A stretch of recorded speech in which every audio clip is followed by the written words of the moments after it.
Welcome to the Austin Zaback Show, where every guest is meant to leave listeners inspired and motivated, propelling them to pursue their passions and live up to their full potential.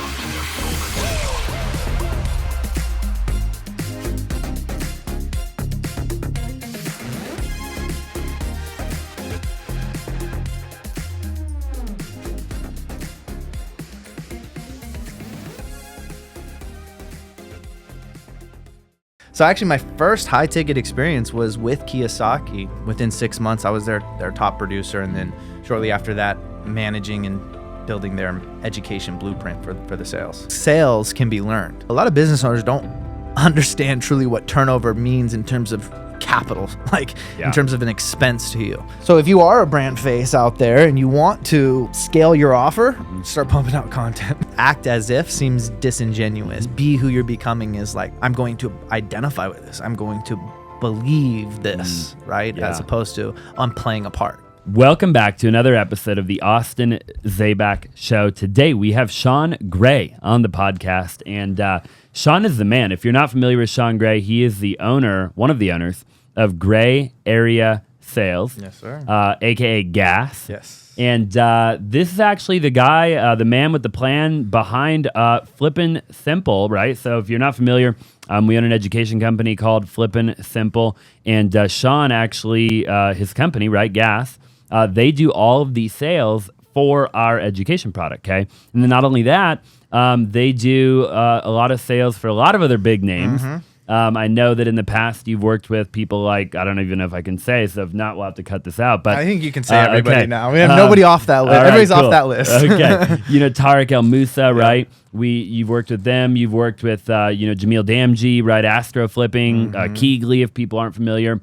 And a couple of other big names too. I'm sure you could probably, maybe Pace Mor, maybe? Yeah, Pace Okay. Mor. We're partners with Pace on a few projects. And our latest client's probably our biggest client, which is Bilzerian, which is Really?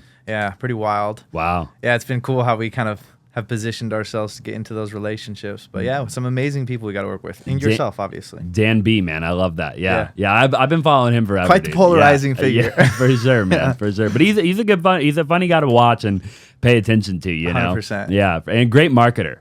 100%. You know, phenomenal marketer. Well, Sean, I appreciate you being on the podcast, man. I know that we're about to dive into it. You know, peel back the onion. Give a lot of value to anybody watching, or listening, obviously. So let's just dive into it, dude. How long have you been doing, high ticket sales? Yeah, so my story kind of, I like to say everybody's always in sales, right? So I've been in sales for a long time, but I graduated school at 22 and I had no idea what I wanted to do, right? So it was like, your whole life up until that point scripted for you, like where to go, how to dress, when to be there. Graduated college and I was like, poof, I'm floating in space, right?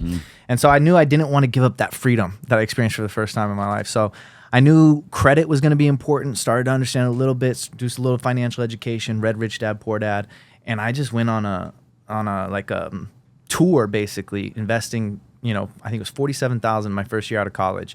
Every trade show, conference, seminar, retreat that I could find where I felt like the best of the best were. The best entrepreneurs, the best real estate investors. I was like, I want money. I don't want to work for anybody else. I saw a reel of yours the other day. You're like, I didn't know what I want to do. I knew I was a hard worker, and I knew I wanted to make a lot of money. And I knew I didn't want to give up that freedom. So long story short, I got into sales through basically going to all of these different events and just building relationships. Got connected with Kiyosaki and his team, and then I just kept showing up, sitting in the front row, nodding my head, smiling, offering to help. And then after a while, they're like, "Hey, you keep coming to all these events. How would you like to just work with us?" Thought you never asked, right? Let's go.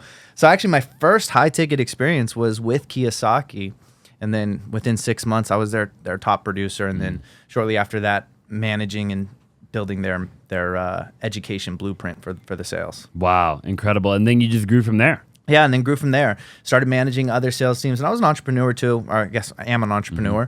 But at that time, I was starting to, different types of businesses. Sure. Failing at a lot of businesses. You make enough, you make a little bit, and then you have setbacks, and you figure out what you want to do and what you don't want to do. Yeah. Right. So had some failures and stuff, and then kind of giving you, I guess, the whole story of sales. At 25, kind of lost everything. And then had to rebuild and whatnot, and Then my mom got sick and she passed away, and then that put me right back and kind of had to rebuild all over again. So throughout my 20s, had to kind of a lot of ups and downs, you know? And how old are you now? I'm 32 as of 2 days ago, or no, 3 days ago. I can only imagine having to go through that, you know, and especially at 25. Yeah. Right. And then having to rebuild and regain, and I mean the whole shebang. Like what did that do to you initially? I'm just out of curiosity. I don't know how much you want to talk about it, but for somebody might be going through a tragedy like that, it could be helpful. Like, how did you get through that? Were there things that helped you navigate the waters and kind of like see it in a different light? I mean, yeah, honestly, I don't know if there's anything that helped me navigate those waters. What I ended up doing was just going into isolation, right? But I mean, like Jesus says, you got to lose yourself to find yourself, right? Look at any, ancient text, civilization, religious text. It's like the dichotomy of life, right? And so I think there was a point when I started to realize that like this was going to serve me, and that was kind of the starting of the turning point coming out of it. But yeah, man, I just sat with it. I was with it. I was in the moment of life that I was in, and I knew it wasn't going to last forever. I had enough of that awareness, but yeah, I went in isolation. I think it was the best thing for me, though. I don't feel like I really became a man, for lack of a better term, until my mom passed.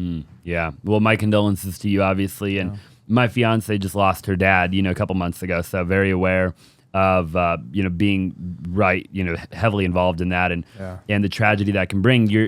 What I've learned is that, eventually your test will be your testimony. And we're all on earth, you talk about Jesus, we're really here to serve other people, right? And I've been through a lot of trial and tribulation in my life. And, and we all go through trial and tribulation. I mean, I haven't had a single person sit in that chair that hasn't been through some massive trial and tribulation, right?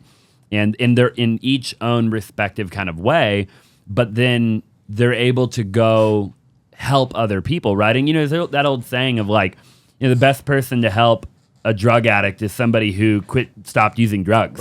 Right? Like who's an ex-drug addict, right? Like, at the end of the day, like that's the only person that person's going to listen to, right? And so when we're called to serve, one another on planet Earth, I'm kind of with you on that. Like, I've gone through seasons of life where I'm like, what are we doing here? Like, what's the point of everything? Like, I've gone through quite a bit of that in my life. Yeah.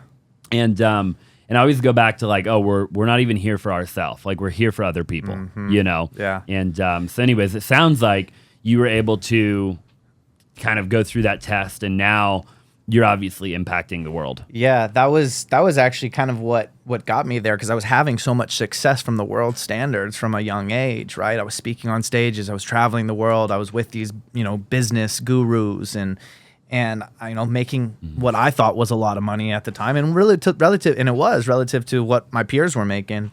And I'm standing in front of my vision board one day, and I'm like, is this it? Like, is this really it? Do I get another zero, take another trip, get another car? Like, is that really it? And right around that time, my mom got diagnosed with cancer. So it put everything into perspective. And I was just like, I'm done. Yeah. Like, if this is all it is, and then check me out. Yeah. I've been there, dude. I've been there. I can't even fully say that I'm all the way through that thing yet.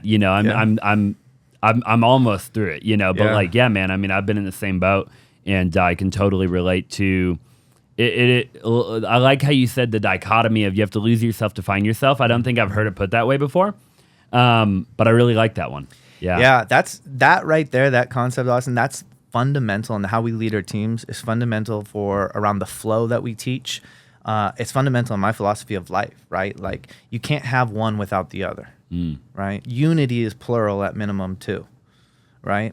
And so it changes your perspective about all of these quote unquote bad things or the evil in the world and all of this stuff. It's like it's necessary, because if you take even down to an atom, right, there's positive and negative. You remove what part of that, not only does it stop existing, it never did. Yeah. Right? The alpha and omega, beginning and the end, right? It's like it all just is. And I think what I ended up kind of coming to the conclusion, which seems kind of morbid and whatnot, but is like everything is meaningless. It just is. Life just is. You don't have to do life. You are life naturally, right? And so we put all these pressures, and the world puts all these pressures to do and to have, right? And we completely lose sight of what we actually are and who we actually are. And I think I just had to go through a lot of.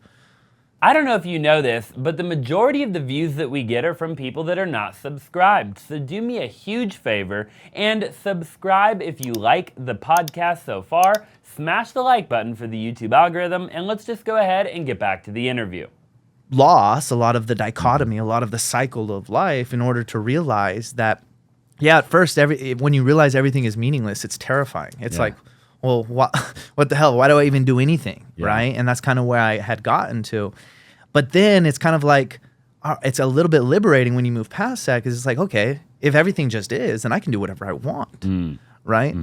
And then if I can create my own reality, then this whole thing is just a blank canvas. I can do whatever I want. Yeah.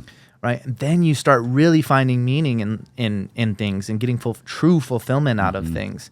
And then life shifts and you become just, you're naturally expressing and things are going easy for you and it's authentic and people are drawn to you because of that. So it's definitely a process, but that dichotomy has been fundamental. Truly incredible, and I think anybody watching should go back and re-listen to that, because you hear a lot of people talk about that. I've read, even like Mark Manson, I'm sure you've read his books. I don't know if you have. Yeah. He talks a lot about that. I've been to the Landmark Forum. They talk a lot about that. I've been to Joe Dispenza, like advanced retreats. They talk about that. Just went to the Hoffman process. I don't know if you're familiar with them, but they talk about that, and I've like deep dove over the last decade into personal development and like, what the heck are we all here for, And you come to that conclusion, and then you get to eventually create meaning. Exactly. Right? Yeah. It's like art, right? A canvas. It's like, who's to say that art is worth whatever it is, right? And if we have this blank canvas on life, we can create whatever art we want. Yeah, I couldn't agree more. But it's interesting because you say all the different people, right? Who are. It's really. I was saying it the other day. I was like, I have this sales flow training, right? And my friend was joking with me. He's like, "What are you even teaching?" And I was like, "I'm ultimately teaching spirituality. It's just meeting people where they're at in the form of sales." And like you said, right, all of those different avenues, those branches are really branches of the same tree. Albert Einstein's one of my favorite quotes. He says, "All arts, sciences, religions, vocations are branches of the same tree. To ennoble a man's life beyond the sphere of mere physical existence." And moving towards that personal liberation, that personal freedom. Yeah. Right? It's what everybody wants. It's right? so powerful. And when you understand that, sales becomes even easier too, because it's like, okay, here's where I know that you want to get to. Right? I've done thousands of strategy sessions. They want to travel, they want to spend time with their family, they want to give back in some way and pursue their passions. Right? And really, they don't want to do all those things all the time, right? They want the freedom to be able to do those things as they want. Right? So if you can understand that, that's what everybody wants. It's just the nature of life. Then it's much more easier to connect with people or, move people down a path. It's super powerful, dude. Yeah. Yeah, really cool to hear that like everybody literally just wants the same thing. And you're known, obviously, for doing high-ticket sales, strategy sessions for people who don't know. Maybe you can describe what a strategy session is in the world of high-ticket. Yeah, that's a great question. You're going to ask probably 10 different salespeople this, and you're probably going to get 10 different answers, right? For me, sales, it's really a microcosm of life, right? It's everything just repeated down into that conversation. And I have a framework for it, but really sales is a relationship, right? Sales is there's a concept I talk about like farmer versus hunter, right? A hunter wakes up in the morning and they have to go hunt and chase after what they want, right? And then they eat it, right? Leave the carcass. They wake up the next day. They got to go do it all over again, right? And it's just that cycle. As opposed to a farmer, right? They plant, they nurture, they water, and in due time, it bears fruit, right? So in sales, a lot of people take those two different approaches. I'm much more of an adopter of the farmer, right? Because you can create a lot of leverage for yourself, right? It's more sustainable, right? So if you kind of relate it to a super practical example, if you are just trying to go for the kill on these sales calls, that's probably going to be someone who's not going to be a great fit inside the fulfillment, right? It's probably going to be someone who might complain a lot, might even refund, right? It's not coming from an intrinsic change. Back to that concept we were talking about, the do and the have. Everybody focuses on the do and the have, but it's really the being, right? The have is a byproduct of the things that you do. We hardly control our actions, though. It's a lot oftentimes just the way that we're reacting, our habits, the stories that we're telling ourselves, right? So a lot of people think, oh, if I can, here's what I want, right? And if I can just do this, then I'll get what I want. And then if I have that, then I'll eventually be successful. I'll be a top performer. I'll be this thing. And it's completely backwards. Right. Right. And so what we try to do in our sales and in our companies is we focus on the individual, right? And the same thing in the sales conversation. It's not about your product. It's not about your offer. It's not about the vehicle. It's not about any of that. None of that matters if that person isn't intrinsically committed to making some sort of change in their life, right? So you have to draw that out, right? You have to educate them. So you have to draw that out of them through the questions that you're asking. I posted something on Instagram the other day. I was like, sales is never, ever, ever, ever, never, ever, ever about you, ever. Yeah. Right? I say it like that so you remember it, but it's true, right? Like, you don't have the answer. They have the answer.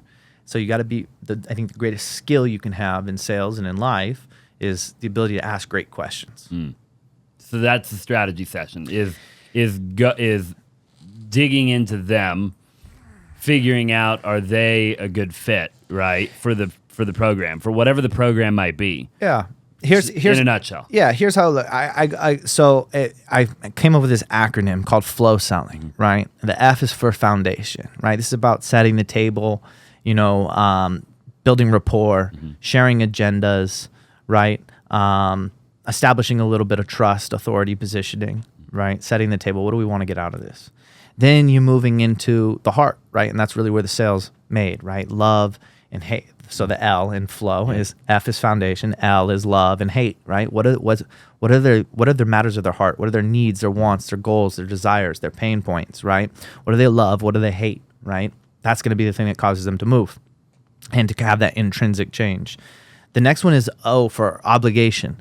And that is, like I said, nothing else matters in that conversation until they get to that point of they feel obligated to take action, right? Where that commitment is so strong that they'll run through a brick wall. It doesn't matter at that point how much the program costs or what it is. Like, I'm going to make this happen. I'm going to make a change. That's where you really want to get to. And then the W is just work, right? Here's how it works. Here's the work that it's going to require on your part, right? And the tangible, the taking ownership of whatever the product, the service, or executing on that thing. Sure. Yeah. Right. So very simple. Very simple. It's like, and if you want to make it even more simple, it's like, where are you at? Where are you trying to get to? What's in between that? What's holding you back? What are your options? Now, what will you do? Yep. Right? And that really, in a simplified nutshell, is the art of the high ticket or really any type of sale. Yeah, 100%. And I think a lot of people will say, like, there's consultative selling, there's like rapport selling, there's all these different styles. I think you get to be a lot of different ones, get to show up and be somebody different for that person in the same conversation, right? You might start out in that foundation phase and setting the table, and you are totally lost my train of thought. No, you're good. You're starting out in that foundation as one type of human being. Oh, yes, you're yes, a chameleon. Yes, exactly. Yeah. Yeah, 100%. And I say this all the time. A chameleon is not disingenuous because they can change color. It's a skill. Yeah. Right? And so in the beginning, you are building that foundation with them. You're asking them those questions, and you're meeting them where they're at. Sometimes it sounds like a friend catching up over a beer. Right? And then it kind of turns maybe to this like concerned friend, this concerned peer, like, hey, like, is that all right with you? Like, how much longer can that go on? Right? You start building up some of that concern. And then you might turn into like, hey, do you mind? Can I give you some direct advice? Now you're turning into a little bit of a coach or a concerned mentor, maybe. Right? And then once they're listening to you and you're giving that advice and whatnot, now you might turn into more of a authority figure, right? Maybe the objections start to come up. Now you got to be a motivator, and now you got to be someone who challenges them, right? Then maybe you're finishing off that where you're like this doctor and you're prescribing. So you get to be all these different things. But the thing about sales and the art, and what I think is amazing, is you got to figure what that is out, and it's a dance, right? And you do that through asking great questions. What then, if that is the art of selling and high ticket in general, then what makes a phenomenal salesperson, right? When we think about, like I do a lot of calls, with Brandon, right? Or I'm not a lot, but I mean, I'm on, a call a week or whatever with Brandon, right? Yeah. And I love that guy, by the way. He's just He's awesome. He's awesome, dude. He reminds me a lot of you. Obviously he's on your team, so it makes a lot of sense. But what can anybody do high ticket? Can anybody do sales? I mean, when we're talking about the world of high ticket, or do they have to be a particular type of human being? I don't think they have to be a particular type of human being. I think there's some traits that, naturally do better in sales, right? When you have charisma and you're naturally, expressive, or you're naturally curious, right? Curiosity is a great skill. So I think sales can be learned. I'll give you a perfect example. We have this one person, her name is Sheila, and she'd be more than happy me talking about her. Yeah. But she came to us with $125 in her bank account. And she had no idea what she wanted to do. She was like a massage therapist, had 3 kids, does she was divorced, and she was just in a really tough place. She spent her last $100 to go get an insurance license. She's like, I'll do this, right? Because somebody put it in front of her. She ended up coming with us. She had 0 sales experience, 0 high ticket experience. Her mock calls with me were so bad. I almost fired her right after like 3 mock calls that just were awful. But she wanted to be there. She was committed to growing, right? And we poured into her in direct proportion that she leaned in. And in a short time, she became our top producer. And now she's on track to make $250,000 in the year. And she absolutely loves her life. Wow. And everything is just so much better. But she came from nothing. How long has she been with you? That's 2 years. Okay. Yeah. Yeah. 2 years. Wow. Very cool. Yeah. A quick turnaround. Yeah. Right. I don't know another profession where you could, besides entrepreneurship. Yeah. That you quickly. Yeah. Exactly. 180. Yeah. 100%. And the desire then, right? The sheer desire of her wanting to get to the next level, her wanting to be the best, her wanting to learn, that in and of itself was the real only thing that she needed to be great. 100%. The 2 things that I look for when I'm interviewing people, and I've interviewed hundreds and hired and onboarded and trained hundreds of reps, is their desire to be there, right? Their alignment with the mission, the vision, the values. This is why I'm so anti recruiter and placement, right? Because they're looking at it like a job, like a paycheck, right? Clearly, right? They're coming to this basically job fair. It's like, hey, what opportunities do you have? Oh, I'll plug you into this one. Here's the commission structure. Here's how you work, and go do it. And you get a certain level of commitment. You get a certain level of buy-in from that person. I mean, we were walking around your office here. I mean, you have an amazing culture, and that probably drives a ton of your success, right? It's fundamental. One of the things that we say is that you are always the denominator, right? No matter what circumstance you find yourself in life, no matter what obstacle you face, you will always be there, right? So does it really make sense to try to master all of these different things and all of these different potential objections and all these different scenarios and master all of this outside stuff that you may or may not face and you don't know how and under what circumstances and when? Yeah. Or does it make sense to master the thing that's the denominator in all of those things, right? I know I'm getting a little bit away from your question, but what was your question again? So it was, I think initially it was, the desire, right? Oh, yes. When we're thinking about a human being, if they have the desire to get into the world of sales and be great, then they can. I mean, at the end of the day, but then you talked about the values also, right? Yes. Those are important. Yes. So generally, when they want to be there, it's because they align with the mission, the vision, the values, right? If they looked at it just a paycheck and it wasn't working out, they wouldn't go above and beyond. They wouldn't stick it out like Sheila did to try to improve. They'd go hop to something else that can make money easier, right? And so we look for people who are aligned with the mission, the vision, the values. And then naturally, the second thing we look for, which is a byproduct, in my opinion, of those things, is how coachable are you, right? Because you're going to be extremely coachable and be willing to adapt if you really want to be there. If it's really important to you, if it's congruent with your values and who you are as a person and where you want to go.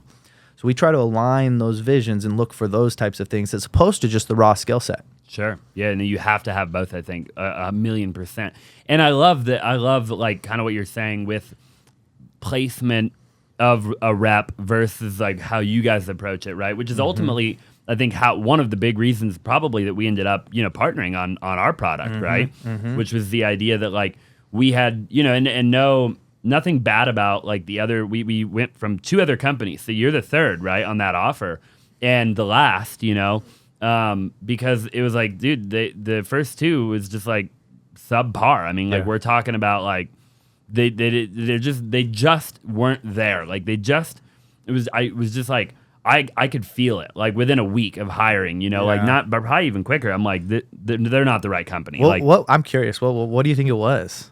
Combination. Not to talk bad about them. Combination of stuff. I think people have to have I think. Because when you're, so like somebody like me, right, where I have the offer and I'm looking to hire the company who will give me not only the rep, but the systems, the processes, the whole shebang, right? Like I want the whole package, you know?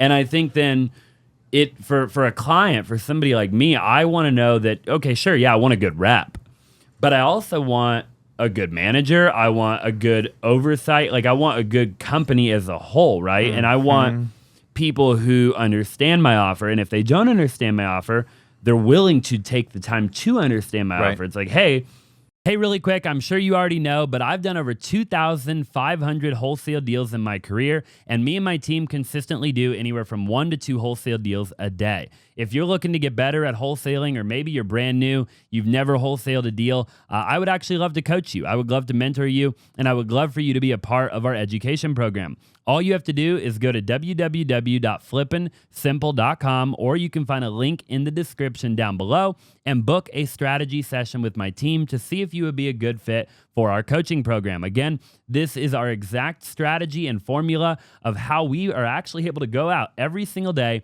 and do anywhere from 1 to 2 wholesale deals a day. If I can help a student understand my offer, there's no reason you can't. You just have to get into my course or get into my group or get into my whatever the heck you need to get into to figure it out, right? And like, you notice like, oh, you're not even willing to take the time. You don't even know what we do. Right. How are you going to train a rep and hold them accountable and do coaching calls and have all the systems and processes and everything, right? If you don't even fully understand what the heck we're offering. And it goes back to your paycheck thing, right? It's like, oh, you're just in it to get paid. Yes. Right? And I learned that very quickly. And, this is one of our first like bigger high ticket items that we've done. And that's why in a very short period of time, when Caleb and everybody was like, hey, Sean and them are open to taking you guys on, I was like, no, like done deal, right? Like no question about it. Yeah. And the other thing that you had to experience and went through as a result of that was the turnover. And people don't like a lot of business owners don't understand truly what turnover means in terms of capital, like in terms of an expense to you. I think I read a stat in Forbes. It was like on average $30,000 for turning over, because it's the time, the resources to retrain. For one employee. Right. One employee. Yeah. Now think about if you're paying $5,000 to $10,000, $15,000 for sales reps, right? And I see this all the time, bro. I see it all the time. Just turnover. They're $25,000 into reps and they've all left. Yeah. Right? Do you think that's one of the bigger problems in the world of high ticket I think now? it's a huge problem. Yeah. I think it's a huge problem, because what you're doing is you're causing sales to just continue that negative connotation of these people aren't hard workers, they're lazy, they're sleazy, they're just in it for the money, which is not true with the people that we work with and the people that we attract. Right? So we're not looking necessarily for like skilled high ticket closers. That's great if you have skill. What we're looking for is match fits, right? And I don't think I think people underestimate if they just double down on the front end and bringing in good people, right? And branding themselves. So many people brand like the role. Oh, it's remote. This many leads. This is, this is what the benefits are. Right? Yeah. As opposed to the experience and the growth and the transformation that person will experience as a result of being in your environment, right? And a quote, I don't remember who says it. I always say, I'm saying it now, so you can quote me, but is people will be loyal to you in direct proportion to the amount of growth that they experience because of you, right? Our reps don't leave, right? Our reps stay with us. Sheila's been with us. These other reps, they stay with us because of the growth that they experience. So powerful, dude. Yeah, you mentioned like hiring people who necessarily don't have any experience, and like when I look at like multiple of the companies that I own, not all of them, but multiple of the companies that I own where we have actual sales guys in a seat, right? We're actually looking for people with no experience, Right. Because we've found in the companies that I'm talking about that the people who have done it before and the people who are quote unquote like good at it have a ton of bad habits. Big egos. Are very difficult to break.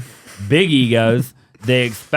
Their expectations are way too high, right? They're almost unmeetable. Like they're not going to find that anywhere. Like it's like, dude, go be an entrepreneur and good luck, you know, or whatever the case might be. And like, you know, those people, they have to unlearn before they can learn. Yeah. Right. And the problem with that is it takes too much time. You know, where I would rather take a guy, and we've done this a lot, and like a lot of the guys that you saw, you know, when we were walking over here, 90% of them, dude, like they knew nothing about real estate. They had never done a deal in their life. And we hired them because they, again, back to your point, right? They had a high level of ambition. And I always say, I have a saying that I hire based on heart. Yeah. Right? Like, and you know, I've done a lot of interviews in my life, and like, you know, I've hired over 1,000 people, probably 1,500 by now.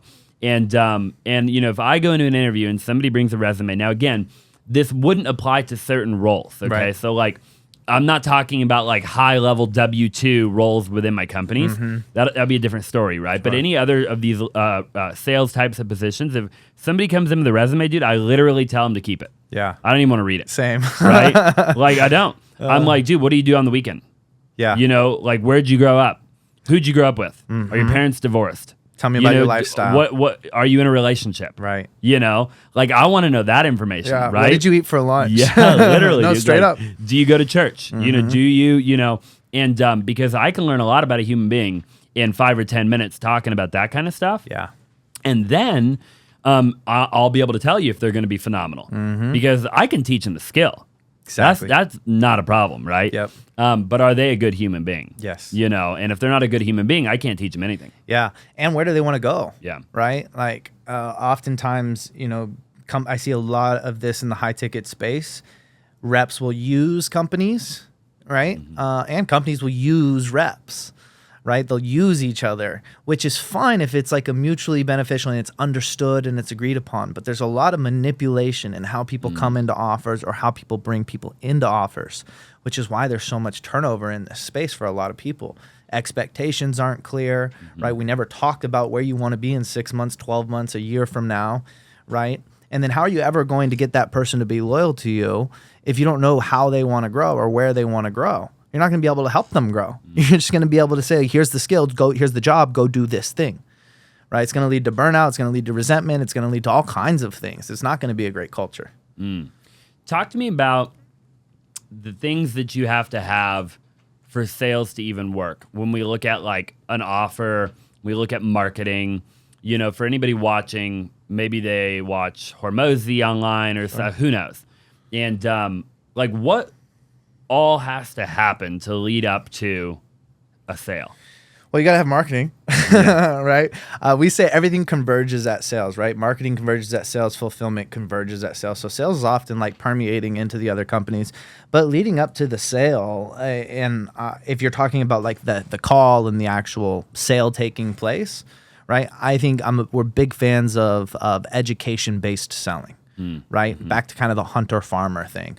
We believe that you put the right things in front of people, meet them where they're at, right? And put the next logical step in front of them, right? And by the time that they end up on a sales call, they should be in that buying pocket. It should be the next logical step, right? Oh yeah, this is the next step in my progression, all right? And they're already loyal to you because you've helped them develop, right? So meeting people where they're at and then bringing them along a path through putting, you know, for getting super practical here, we say pre-call conversations over pre-call confirmations. Not, hey, we got an appointment at 8. You gonna be there? Looking forward to talking. It's like, hey, Austin, like, you know, I noticed that you filled out this. Just so I know, do you have any specific things that you're looking to cover? I can get you over some assets right now, some resources right now. We keep the momentum going, right? Oh yeah, I'm actually dealing with this right now. Oh cool, we got a guide right there on that. I can send that over for you, right? Check in tomorrow, right? Maybe your call's 2 days out. Check in tomorrow. Hey, what did you think of chapter 4, right? Yeah. What did you think of section 3, right? Right, open-ended questions that get them talking. That trust is getting built. A lot of that that in the flow selling, that foundation piece is getting built so that by the time they're on the call, they're in that buyer's pocket. What a lot of people do is they wait for that call to figure out what that person needs and try to start meeting that person where they're at, which delays the sales cycle because now all that education and indoctrination has to happen after the fact, which puts more burden on the sales rep to play that follow-up game. And sales reps, yeah, that's a part of their thing. Some people like the follow-up. They have good processes. But at the end of the day, sales reps want to be closing deals. They want those one-call closes. They want to be on the phones talking with people, right? So there's lots of different things that go into it, but even the way that you design the systems, right? My partner Sam, and in our business Close Doctor, we design this whole concept of flow and making it easier. Like, what's the one thing that makes everything else easier? We're constantly asking ourselves and baking those things into our process. So we eliminate. People love working with us because we eliminate a lot of that administrative work that sales reps have to do, right? There's tons of automations, and we eliminate a lot of the decision fatigue. Right? Where do I go? Where's my lowest hanging fruit? How do I work my leads? Just plug into this bucket, and this bucket, and zero out all these buckets. By the end of the day, you should have some great opportunities. Yeah, for sure. So fascinating how the whole process works. So you also have to have a brand face, right? And you got to have somebody who, I mean, you talk about like education-based selling. So, in the ad, in all of that, but probably in an ideal world, whoever the face is also putting out a bunch of free content 100% on every platform. You're great at this. This is why we love working with you. You put out tons of great content, right? You're constantly educating people, constantly meeting people where they're at, right? I think Pace is another great example that we work with. He's amazing. These guys everywhere. Yeah. Right? And so that trust is getting built because they're seeing them over and over again, right? You're putting out all of these different things, whether it's wholesaling or flipping or realty or whatever it is. You're meeting people where they're at, and you're slowly educating them, bring them down the path. Ideally, right, we're able to have those personal conversations leading up to that sales call, so we can figure out what's important to that person, and that trust gets built, and they're in the buying pocket already. Yeah, so powerful. It almost wouldn't work as well if you didn't have the brand face, doing all of that, right? No, we've actually worked on offers like that, where the offer itself, great, right? The niche, the market's there, everything is perfect and lined up, like it makes sense, except for the brand face just isn't out there, isn't talking, isn't being the face of the brand, right? They want to be the behind the scenes coach sometimes, right? Or just continue to run their business, right? So it just won't work. It won't work. Yeah. So if you are a brand face out there and you want to, be in, scale your offer, start pumping out content. Gotta pump out content. Gotta pump out in content. 2023. What would you recommend for people if they're watching and they're like, they're on it, they've got the niche, they've got the market, they know that they have the offer, they can provide value, but they don't know where to start in terms of content? What would you recommend? Ask your audience. It's crazy to me how many people are like, oh, I don't know what they want. I'm like, have you asked them? Right? We built this sales flow thing, and we we built it in a very short amount of time, threw together a webinar, right? Half the slides weren't even together, but because we built it through the language of their responses, I'm basically just repeating back to them what they said that they were struggling with, what they said they wanted, where they said they were at, how they said they were feeling, how they said they were talking. And it resonates with them because it's not my words. It's not about me. It's not about what I think you need, right? I mean, if it were up to me and what I think you need, we'd be going straight to spirituality. We wouldn't even be talking about sales. Yeah, right? For sure. It's so funny. What is the highest priced offer you've ever sold? We're about to roll out $1 million offer. Really? Yeah, and a $250,000 offer. $1 million and same brand. Same brand. Okay. Same brand. Yeah, you can probably guess what that one is. Again, yeah. And how do you think you'll do with that offer? How do you even process the payment? You know what? That's probably a problem we'll figure out. Yeah. That's a good problem to have. I'll take your black card. Yeah, black cards or wires. Maybe. I don't think Stripe won't do it. Yeah, I don't get wires or wires only. Wires only. Yeah. No, I think the most expensive offer I've ever actually sold myself has been $65,000. Yeah, and was it okay? So then the question I have is is there a price point in the world of high ticket today, 2023, going into 2024, that is just like the money, like the price point that, like, if every offer could be that price, you would. There's like a number. I don't know if there's an exact number that's that sweet spot. I think every offer's got a slightly different, but between $5,000 and $10,000 it seems to be that sweet spot. Now that can fluctuate depending on what the fulfillment looks like, depending on the access, right, and depending on the level of the brand as well. Right? Yeah, the more the brand face can level up, the more you can charge. Yeah, which can happen organically as you scale an offer. We put a lot of thought into that. I know we've talked about it. Like we're working on, I mean, you saw I walked you over there. We're building 2 more studios, and I'm hiring 2 more people. And when I do all of that, I'm going to pump out 3 times the amount of content. And I know that when I do that, and I really start to show like day in the life every day on my YouTube channel, and we're freaking blowing it out of the water, I know the price of our offer will have to go up. 100%. Because I'm going to have more eyeballs and more attention, and I'm going to be spending a lot more money to put out that much more content. Yep. And no longer will we be able to charge what we're currently charging for our current offer. Totally. And you have to take into account the fulfillment and the level of access and the promises that you're already making, right? You don't want to end up diluting the value that the community brings because you just let too many people in. And so one of the ways to maintain the value is to increase the price so you can let less people in, continue to give an amazing experience, and people are happy to pay, right? Because they understand that there's only, that level of access is you got to pay for it. Yeah. What do you think, who do you think some of the best marketers are in 2023 right now? Ad Class. Yeah. Caleb and Dakota. For sure. They're incredible. Yeah. They're incredible. I think Eddie Malouf is I haven't heard of him. Yeah. Eddie Malouf. We work on a few things with him. He's got great ideas. Very charismatic guy. Absolutely love Eddie. My Bailey Experts Agency.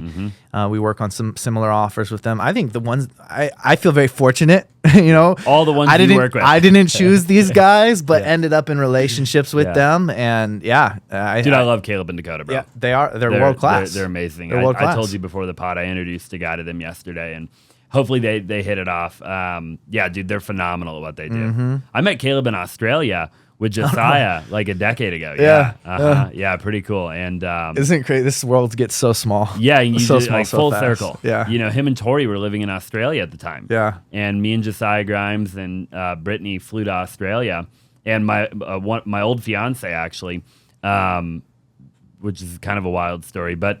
Anyways, met him there, and then 8 years later, here we are. Yeah, pretty wild. What a journey! Man. What a journey!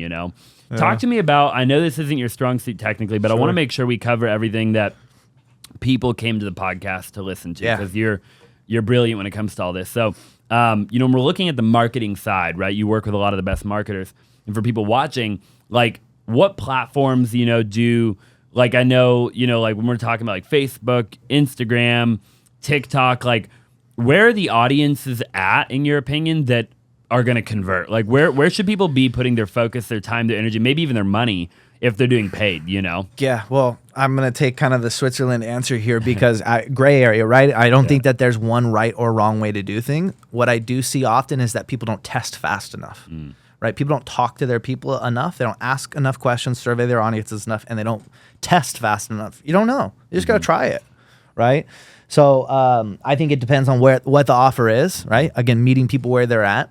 My thing is like who are the influencers of that space? Where are those people congregating, right? Who do they have influence over, and who has influence over them?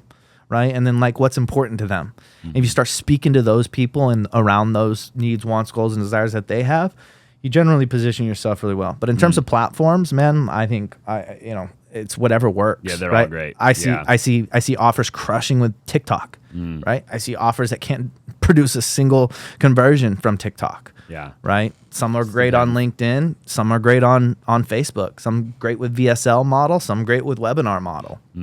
They're fascinating. Yeah. No, I couldn't agree more. I don't know how I feel about TikTok. I mean, I got like 200K followers, but I feel like now it's just so hard to gain traction on that platform with educational style content. I feel like if I was in a different niche, like if I was a girl with big boobs and whatever, like I'd, you know what I mean? Like 100%. It's just like BS that on TikTok now that you'll go viral, Not the highest of quality or value people hang out on Not there. at all, Do you have a dude. TikTok? I don't even have a TikTok. I do, yeah. We post on it. I mean, I've got a couple 100,000 followers Yeah. on it. But I mean, like, I don't see myself getting really much past that. I mean, Sure. videos just don't go viral. Not the type of video, like all the valuable crap that we'll talk about right now. Like, Yeah. I don't know, like whatever is stupid that we talk about in this podcast, that'll go viral. You want to do a TikTok dance together? Like, We could watch the podcast. We could do a TikTok dance. That could be fun, man. That could be fun. I will say this though. One of the themes, like you'll appreciate this, being a real estate guy. Cities, they build out and then they fill back in, right? And they build. It's kind of this cycle, right? Yeah. I think sales and marketing landscape is very much the same way. I think 10 years ago, live selling was huge, right? And then it went away for a while. And now I feel like live selling is coming back. I think webinar models are doing great right now.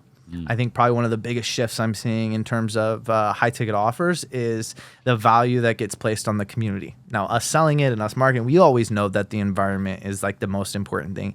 I think the market is starting to understand that that's what they want in a high ticket offer. Used to be much more about the information, the content, the blueprint, the tools that you have for me. Now it's like, what's the community like? Yeah, no, because dude, I literally talked to a guy not that long ago who's like literally paid tens of thousands of dollars, if not like hundreds of thousands, to be in multiple coaching programs that were all like high ticket, just for the community. Because they're like, dude, I just want to get in there and do deals with the people in that community, and I want to get to know them, and I know that I'm going to get to meet 1,000 people that I wouldn't have gotten to meet had I not paid 10 grand to be in that community. 100%. And just for that and that alone, they're willing to join the community. 100%. You know? Right? Even masterminds, it costs like $50,000, $100,000. Yeah. Totally worth doing it. It only takes one relationship. One relationship. Even if you got no value out of the content, the tools, everything you just talked about, right? Yep. But You could have met them in the bathroom. Right. But you met your next, business partner or whatever in the bathroom or wherever, right? Exactly. Like at the mastermind, Yeah. I mean, dude, game over. There's 100%. your 50 or 100 grand. Yeah. Easy. Easy. I want to go back to the offer thing really quick. 'Cause Yeah. I'm curious, for people watching, how often do you see, or how would somebody know if an offer in their niche could work? Like if somebody's watching and they're like, I don't know, like they cook or they whatever, right? Like, how do you know if I have an offer that could actually like make money? Like is there a way to kind of know, or Try selling it, right? We this last offer we created, we sold it before we even had it created, right? I'm sure you guys are familiar with that concept, right? Just move fast. So I think that you got to talk to your audience. Once again, I know I kind of sounding like a broken record, but to me, it's quite simple. It's test and talk to them, right? They'll tell you what they want. They're not going to lie to you. Like, oh no, right? Like, just test and talk to them. Yeah. So I think an offer can be viable. I think anything can be viable if you get it in front of the right person. Yeah, because there's a market for everybody. I mean, it might not be as big of a market. 100%. But I mean, if you brush cats, I mean, there's somebody out there who, 100%. And then it's just a matter of, okay, what do you want to do? Yeah. I think one big mistake I see, this might transcend high ticket sales, but I see a lot of entrepreneurs make, you probably see this as well. A lot of people come up with business plans, right? Marketing plans, right? Which is very different than a business model. Yeah. Right. And I think people don't appreciate business models as much as they should. It's like, you've done a great job with it, right? Vertically integrating things, creating an ecosystem where they naturally move things around, right? One business supports the other business and it's an ecosystem, right? That's how a model is. It's like, how does the business sustain itself, without you having to put more resources, time and money into the business? Very, very true. Right. A lot of entrepreneurs make that mistake. Tons. Yeah. Yeah, dude, there's so many mistakes that entrepreneurs make. Yeah. I kind of want to start getting really aggressive with my content, I've thought about it. Like, Dude, I'm all every for polarizing. now and then, just polarize the crap out of people, Like, I was like driving last night because we're working on putting a big deal together that I can't talk about yet.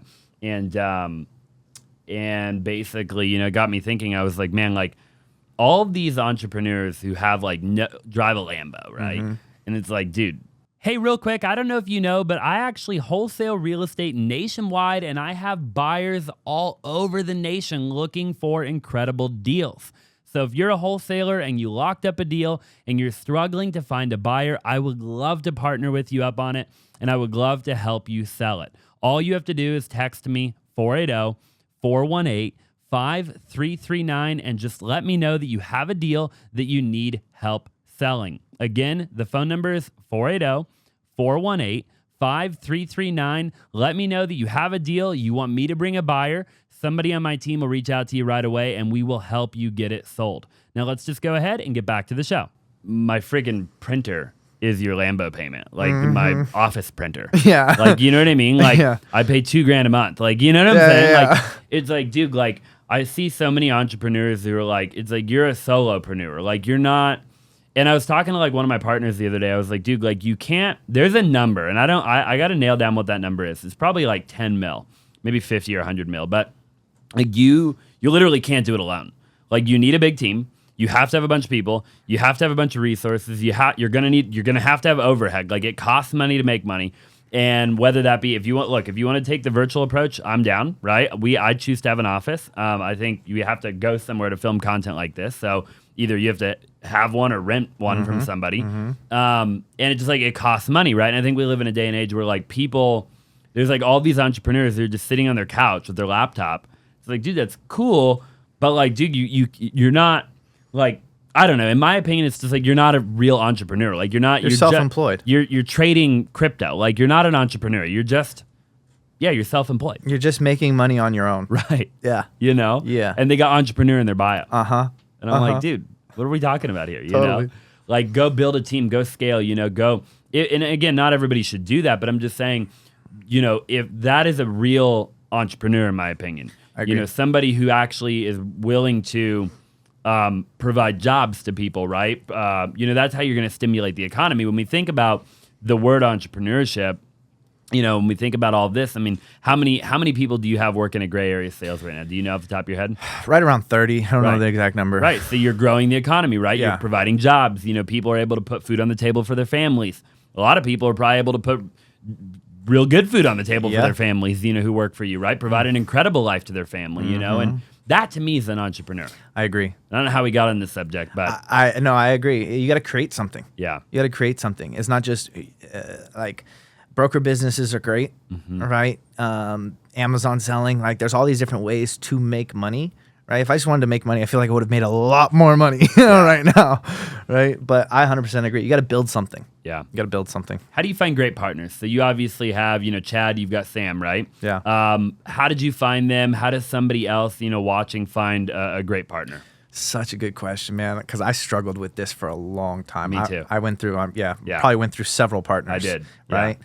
And I can probably tell you what didn't work in those partnerships much easier than I can tell you how Chad and Sam and I, make it work or how they're such great partners. I wish I had some profound answer for you other than just keep doing the thing that you're doing, right? Like, just keep showing up, just keep being consistent, right? People will follow the person who just, no matter what, just shows up, right? I think a big part of it too is, obviously you're the visionary, right? Yeah. And that vision has to encompass a lot of other people's visions if you want them to, buy into it. Kind of like hiring sales reps, like we were talking about before. So, I tried to convince Chad for about like a year before he said yes to me. Over a year, probably a year and a half before he was willing to. And mind you, Chad was, in a position where he was making, $350K a year, secure, right? He had 2 kids on the way, and I'm like, yo, come bet on yourself with me, dude. So I don't know. I think you just got to find those people where, you got to live your mission, you got to live your vision. And I think if you just consistently do that enough, you're going to end up attracting and ending up in environments where those people are, right? And it's infectious. Yeah. Right? So it's so powerful, dude. I would say that, man. Just live your truth, live in your power, and people will be drawn to that. Yeah, the door's open at the right time. I've really come to learn that now after being an entrepreneur for a really long time. Like, I'm a really impatient human being, and I want everything to happen right now, and I have the vision. So for me, it's even That's the worst worse, part about having clarity of because vision. I can see it. Yeah. I can close my eyes, and I know what it looks like. And then I open my eyes, I'm like, what? I know exactly what it looks like. Why it's not here yet? Yeah. Why isn't it here? Like, can't we just go do that right now? Yeah. It's like, oh, we don't have the money yet, or we don't have the whatever, whatever Yeah. it might be. But No, truly phenomenal. But if you just keep doing what you're doing, the door will open at the right time. I think it's such a good point, and it takes a lot of awareness and growth to get to that point of not trying to rush things and understanding like you're at where you're at for a reason. It sounds so cliche, but it's beyond the way it sounds. Yeah. Yeah, I think that's really good because I can, I wasn't ready to be the leader I am now, right? Like if you would have handed me this, I would have fallen apart. Yeah. Right. I know because I had other opportunities. I used to work with Ken McElroy, you're probably familiar with. He's one of my good mentors and friends, and he basically handed me like KenMcElroy.com, and I grew it a little bit, and he wanted me to just quarterback that play, and I just. There's some people who I'm handing big projects to right now, and I'm just recognizing like that was me. Like I get it now. Like you're not who you need to be yet. But I'm gonna keep on getting these things to you because that's the only way that you're gonna be able to get there, right? So I 100% so powerful. Like the timing of your life, you definitely got to trust that. Yeah, you do. I want to dive into what does it take to work with high level human beings. So like. Take high ticket, for example, because obviously it's what you're phenomenal at. It's what you do. You work with some big names we mentioned at the beginning of the podcast. You work with, or you worked with at some point or still do, Tarek, Jamil, Pace, Dan, right? Dan Bilzerian, and many, many other big names. I think Robert Kiyosaki you were saying, right? Yeah. Ken McElroy. I'm definitely pronouncing that wrong. No, that's right. That's right.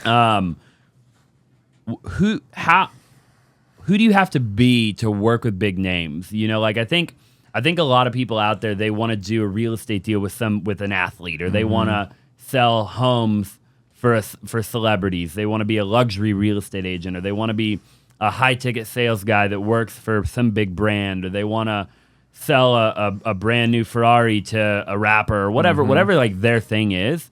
And I think everybody wants to know, like, how do they do that with, like, big people? Like, who do they have to be to do that? Like, how did you do it? How did you end up where you're at, Yeah. I think there's a couple of things to that. One, there's a process that I've come to develop that is, like, strategic relationship building, strategic networking. So I think that's a piece of it. I think the other piece of it is the positioning, right? Positioning is huge, right? The value is in the eye of the beholder. However they see you is how they see you. Right. And then the other thing is being super authentic, being actually the real deal, being able to do what you say you can do. Right. But here's the beautiful thing. You don't have to be the person that fulfills in order to be the person that provides the value. Right. Like I can introduce you to somebody who solves your biggest problem, and I'm still associated with that value that was given to you. Right. So, but I also think you have to be authentic. You have to be the real deal. And people who are authentic, people who have a high level of success, these guys that we're talking about, they know when someone's the real deal and when someone's not. They've been like, think about how many partners we've gone through. Like we our bullshit meters are pretty good at this point. They're real good, right? Real good at this point. You can't bullshit a bullshit. Yeah. We've been around it too long. Yeah. But I think I was actually watching this thing. I might digress a little bit here, but authenticity is actually a more powerful frequency than love. Right? Mm-hmm. It's more congruent than love. It's living in your truth. It's living in your power. Right? You almost can't have one without the other two, but that would be digressing probably. Even more. Yeah, right. We could go down that talk for sure. But yeah, I think that's a huge piece of it. But the strategic networking and the positioning is how you're going to get those people to view you in that way. Sure. Yeah, right? Almost like perception's reality. Like you have 100%. To be, it goes back to the do be have. Yes. That you were talking about and how people do it the wrong way around. Yeah, be do have. Right, be do have. Yeah.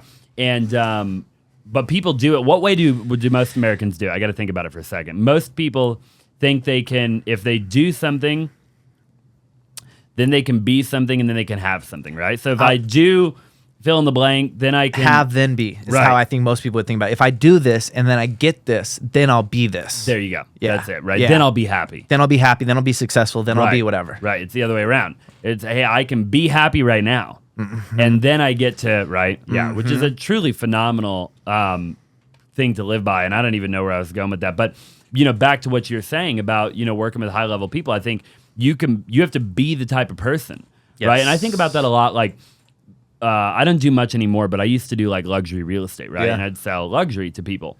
And people would always kind of ask, like, how do you sell luxury? And I'm like, well, I just talk like them. I walk like them. I meet them where they're at. Yeah, and I don't even think about it. Like, it's not even a conscious thought of mine. I just, I go to the same restaurants they go to. I mean, I am just like them. And so then when they're thinking about, and that was kind of what I used to tell my team, and then I started having people on my team sell a bunch of luxury real estate, right? Mm-hmm.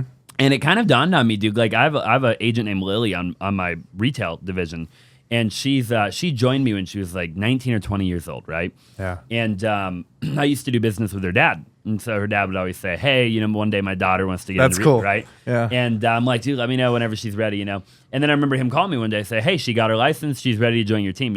Like take good care of her, right?" Yeah. She's like 19 or 20. I'm like, "Dude, I'll friggin' turn her into a killer." Yeah. She was already a killer. Yeah, I don't yeah. take that credit, but dude, I remember telling her like in the very beginning, I'm like, "Look, and I gave her like some simple advice. I'm like, just don't even think about your age. Walk and act as if you're the baddest freaking real estate agent in town." And I'm like, just study, know every zip code, like be the best right now, right? And dude, she went out her first year. I think she made $400,000 her first year in real estate. Go. She sold like $20 million worth of real estate. Bunch of big luxury stuff in Paradise Valley, Scottsdale, the whole thing, right? And dude, now she's like 22 or 3. She's been with me for like 2 or 3 years. She owns 4 rental properties. She's sold $40 or $50 million in real estate. You know what I mean? Yeah. And my only advice to her, and I would keep drilling it into her, I'm like, don't wait until you sell that real estate to think you're worthy of selling it. Mm-hmm. Be worthy of it now. 100%. And then you'll sell the real estate, right? Like, go be that human being right now. Yes. Right? So good. And, dude, look at, like, it proofs in the pudding. 100%. I always liken it. I played football all through my whole life and all through college, and so I've used a lot of sports analogies, but I always talk about the people who make it to the NFL, right? They didn't start training like a pro athlete once they got to the NFL, right? They've been training like a pro athlete, and that's why they got to the NFL. Yeah. Right? So totally, be who you're becoming.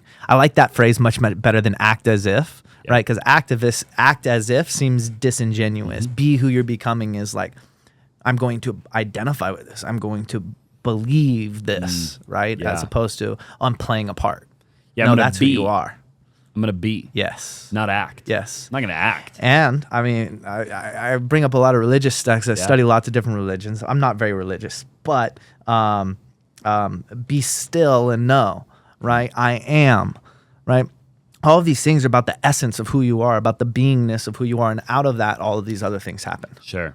So powerful, dude. Yeah. Well, I want to go back to high ticket for just a minute. Sure. And then we'll just kind of pivot. And I know we've been on here for a little while, but what's that? Oh, she needs me right now? Yeah. All right, well, tell her 10 more minutes. So I want to dive into high ticket just real quick, and then we'll wrap here. But with high ticket, what would you say the number one mistake that people make is, as either a rep or as a, I don't know, the brand face or whatever it might be, just in general? Yeah. Let me think about this one. It's probably a different answer for a rep, a business owner. Sure, maybe brand start face. with one then. Yeah. So what's the biggest mistake that maybe a rep would make? The biggest mistake that I think reps make in high ticket,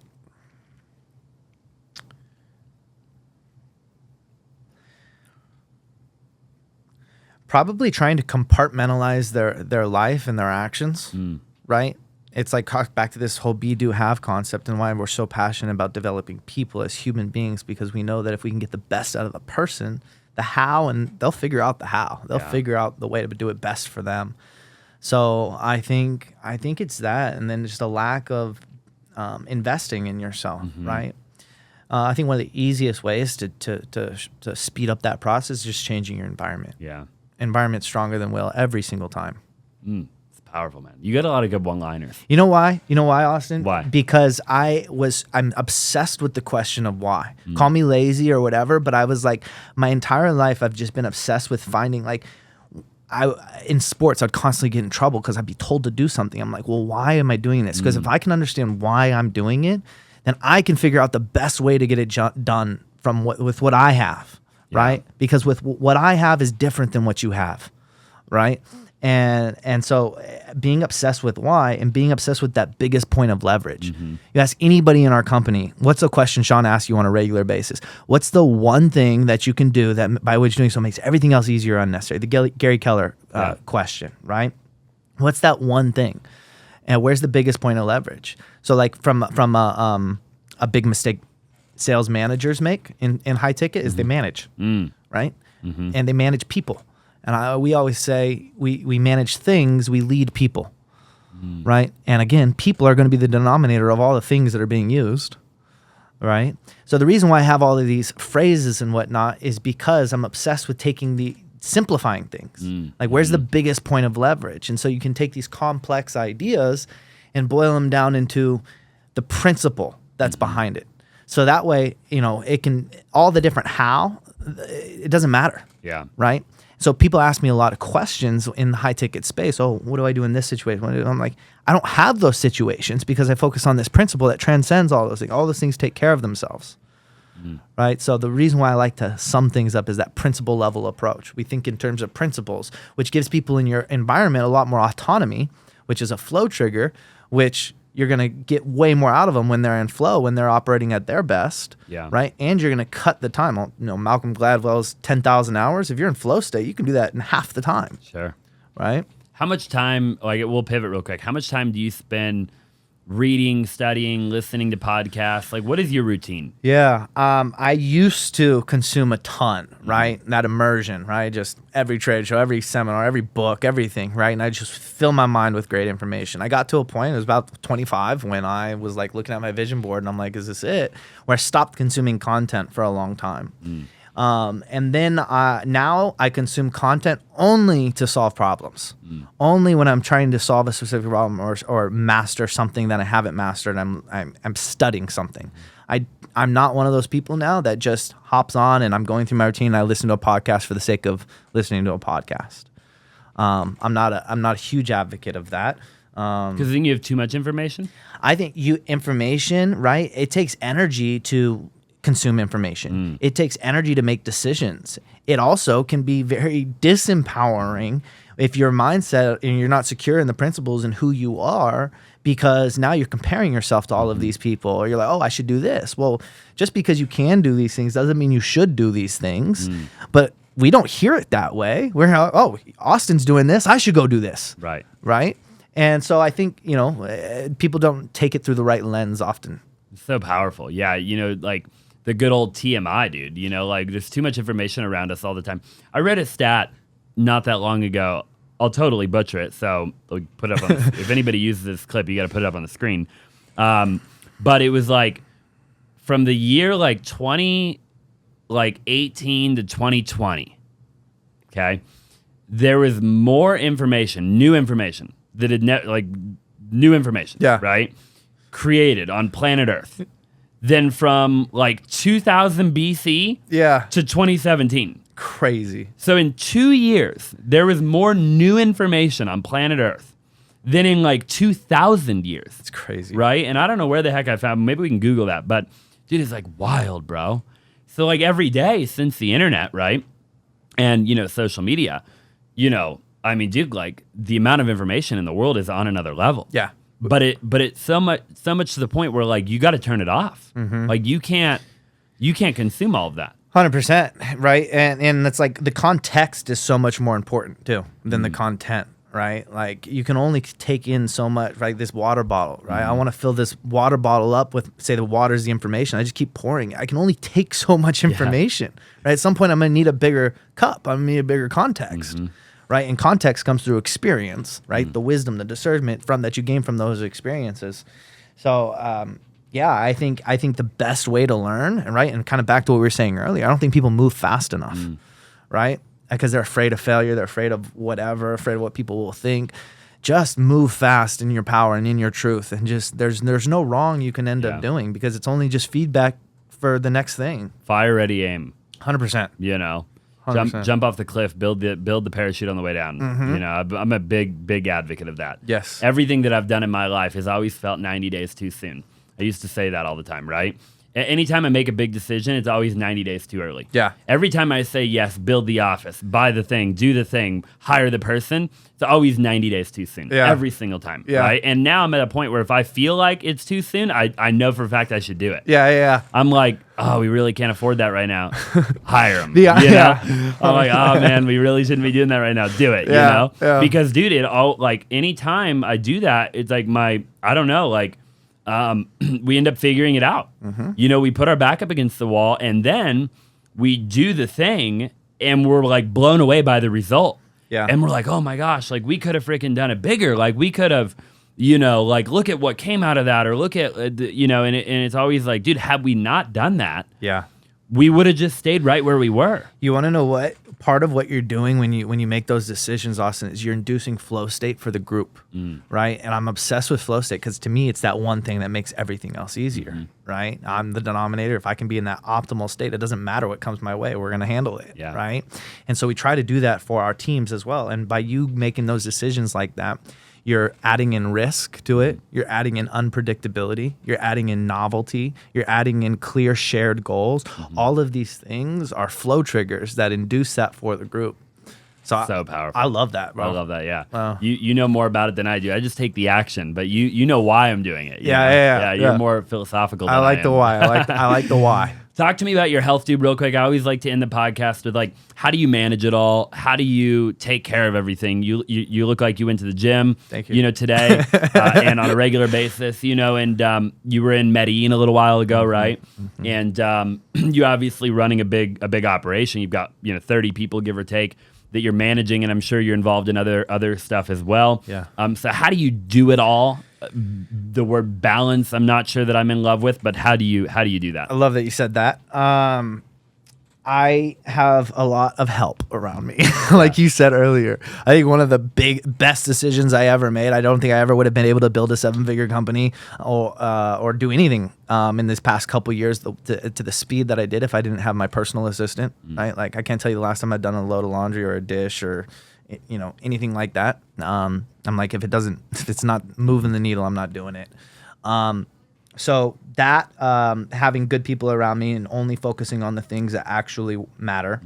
But from a physical standpoint, I look for, I was just talking to somebody about this today, your domino activity. Like what's the activity that if you do, it makes things easier for you throughout the day, right? For me, it's working out in the morning. I've tried working out in the afternoon, I've tried working out at night. I know that if I work out in the morning, my day is much more likely to be flowy, right? So that, and then from a flow state perspective, the most important thing to me is the time that I go to bed, so much more important than the time I wake up. So I have a power down routine where I'm basically slowing things down so that I can go to sleep at a specific time.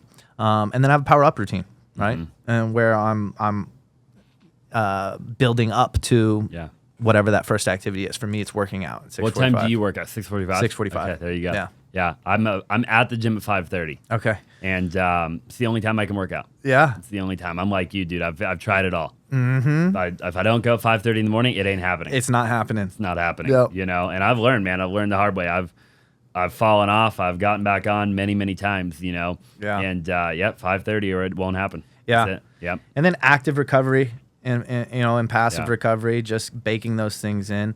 I have a distraction disruptor on my calendar for 30 minutes every day where I take a boring break. Oh, wow. Right. And I don't care what I'm doing. It's just like, even if I'm in peak flow, I'm gonna take that boring break. And what do you mean boring break? Boring break. No dopamine, no stimulation. I'm not scrolling through my phone. I'm not looking at the thing. I'm not listening to music. I'm not driving fast in my car. Yeah. I'm literally probably sitting, maybe just breathing, right? Focusing on my breath. Nature, maybe. Yeah, nature. Maybe just sitting in the sun. Maybe go for a walk with no other stimulation. Right, something that's relatively boring. That right, but what you're trying to do is you're trying to limit the amount of dopamine and the serotonin and all these feel good things outside of the thing that you actually want to feel good around doing. Oftentimes we find ourselves in flow state, right? But it's around things we don't even want to be in flow state around. Yeah. Right? Social media is great at keeping you in a flow. Sure. Right? So how do you stack flow triggers and design your day so that you're actually in flow around the things that are moving the needle and getting you closer to where you actually want to be? So powerful, dude. It's really powerful. Dude, I feel like we could go another 2 hours, and if I wasn't getting in trouble right now by my team, we would keep on going, bro. Yeah, I love it, man. Dude, I really appreciate you being here, man. Tons of value. I can already see all the content we're going to make out of this. So I greatly appreciate you. Everything you're doing for our team, and FlippinSimple, by the way, we're going to absolutely blow it out of the water. I've talked 100%. To Brandon a lot, Caleb and them, obviously, and a few tweaks, and we're game over, dude. I believe. Very, very excited. Yeah. Yeah. So got some great stuff already. Oh, dude, phenomenal. Yeah. And Brandon, I mean, dude, the team's just, you literally can't, I told Alex the other day, I was like, it won't not work. Like we literally have everything, and we're already doing it, obviously, but I'm talking at like a bigger scale, right? Yeah, 100%. I'm like, it's just a matter of time, 100%. Yeah. But where can people find you? How do they get a hold of you if they want to talk to you? Yeah, Instagram's the best way, at Sean.d.gray. You can go grayareasales.com. You can go closedoctor.com. You can go salesflowtransformation.com. Yeah, those are the best ways. Awesome. And I'll put all that in the description down below on YouTube and then on any other platform. Appreciate you being here, bro. Appreciate you, bro. That was fun. Of course. Thank you, man. Thank you. And if you're still watching, do me a quick favor. If you're watching, smash that like button. Subscribe if you haven't already. It would mean the world to me. It'd help the channel out a ton. Allow us to bring on a lot bigger names as time goes along, which I don't know how we're going to do after Sha Gray being on. And then also, if you're listening on any platform, leave a 5-star review. It would mean the world. And appreciate you for watching. We'll see you in the next one.